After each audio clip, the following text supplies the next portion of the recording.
Hello, my name is Jordan York. Today I'm making an instructional video to show you about an educational technology that I have chosen called Padlet. So one of the reasons that I liked Padlet over the other ones is that you could make a lot of pages. It wasn't kind of like some of the other ones are inclusive. It was just videos or just, one specific thing, but you can add videos, you can add pictures, you can add notes, you can add other people, you can share it. You can download it on, if you wanted students to use it, they could download it onto their phones or onto Amazon. If you wanted them to use it on their phones in the classroom, or if you didn't have computers for everyone, to add notes, discussion boards, to be able to be on it with you, or for when they send it home, it'd be awesome to use because it has an app. So I really liked that aspect of it as well. I think that this would be used mostly for middle school and high school age, also college. I wouldn't see why you would want to use it with younger children, but it would be a really good tool for discussion boards, lesson plans, taking notes, things like that. The only downside to it is that you do have to pay monthly. The upside of paying monthly, it's only $10. For a whole year, it's only $96 if you do the whole year at the start. And your students can use it for free, and you can connect them to your boards. So you just have to pay for yourself, and you don't have to pay for your students. So I'm going to go in to my Padlet. Here are all the Padlets that I've made, trying to test it out and see, if I liked it, how it was going. So here is my one of my first ones that I made.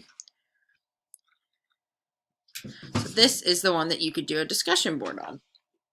So I commented on this for the first time and said that I could email this to all my students, and then we could start a discussion board on here. It'd be, a lot more fun than just doing Canvas or, some other type of, kind of, not to be mean, boring site. You can add GIFs, you can add videos, you can add pictures. You can, if I would have allowed it, you can add likes to people. So like if a student really had a really good, post, a lot of kids could like it, encourage each other, things like that. So the way you share it is you come up to share. You either invite members. So this is a free version that I used. I used a free version to see if I could add students on the free version and if they could comment. And as you see, it did work right here. I made a free account with my other email and used the free version. So I learned that that worked. So I could do that with my students, or I could just send it out as an email to my students and they could click on it and comment. I also did that as well. So I did that right here. So back to Padlet. Anytime I want to go back to the main screen, I just click this Padlet right here. Here is how you make a Padlet. I will show you, and then I will show you some of the other ones that I have made. So make a Padlet. You can click on any of the ones that you want. They're all different. A lot of them up here are the same kind of, and the ones down here are, different.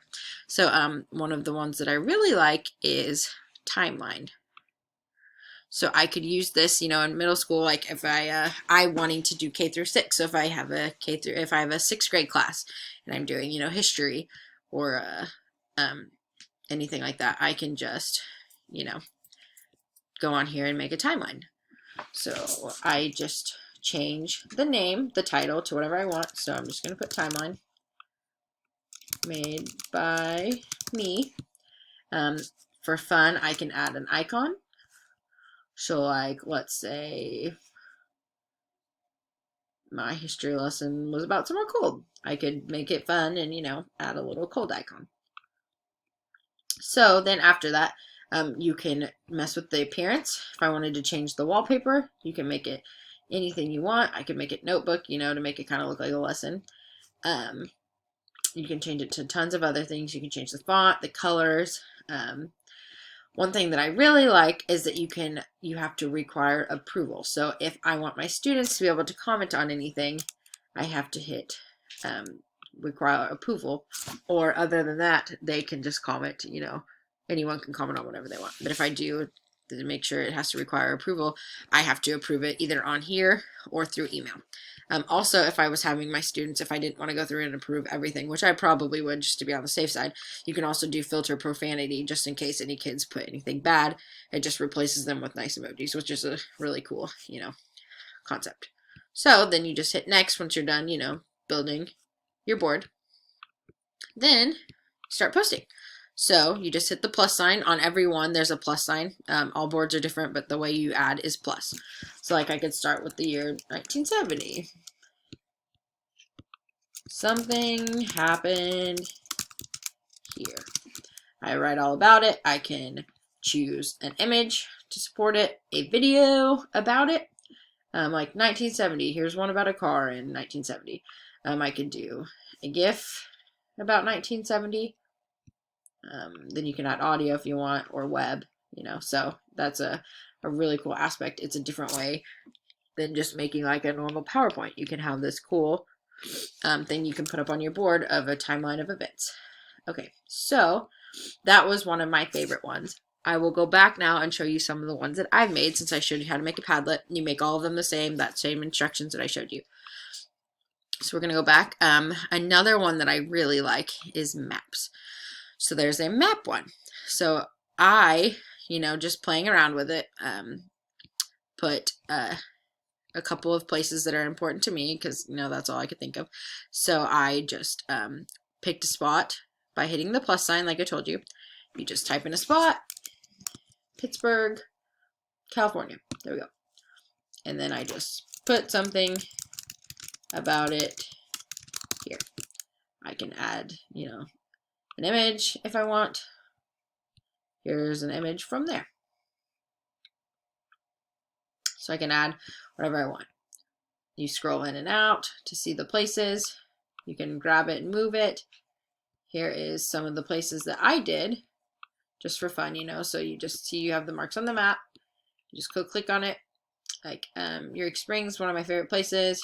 Here's a couple of places that I traveled to, where some of my family lives, where I live. Here's that random one that I did. Like if you were doing a lesson, I made one over here about Poland. Here's a little GIF about Poland. You could put in a fact about Poland. Kids could use this to study places, write down little notes, like things that help them remember Russia and China and things like that. So it's just a really cool learning tool for, obviously geography, which you could use anywhere from, 6th grade to college. So it's really helpful. The other one that I really like is the discussion board one, which I showed you already. So there's that one. And then another one is the shelf. So the shelf is really cool, I think, for taking notes. So obviously I've played around with it a little bit already. You can just add something here, then go down from it. So it's pretty much like a heading, and then notes. So that's really cool. You can add in little videos, you can add in GIFs, and you just keep going, and it just keeps going as far as you want. So that's really cool about that. I'm going to go back and show you one more thing. There is the gallery. So in the gallery, you can go in here and look at other people's ones that they have made public. Like here's Apollo missions. If I was doing something on Apollo missions, I would come in here, I could look it up, I could use this if I fact checked it, I could use it as a template for making my own. It's just a really cool place where you can go check out lots of things that other people have done. So I think that is it for Padlet. I hope you enjoyed this video and you can learn to love Padlet as much as I did.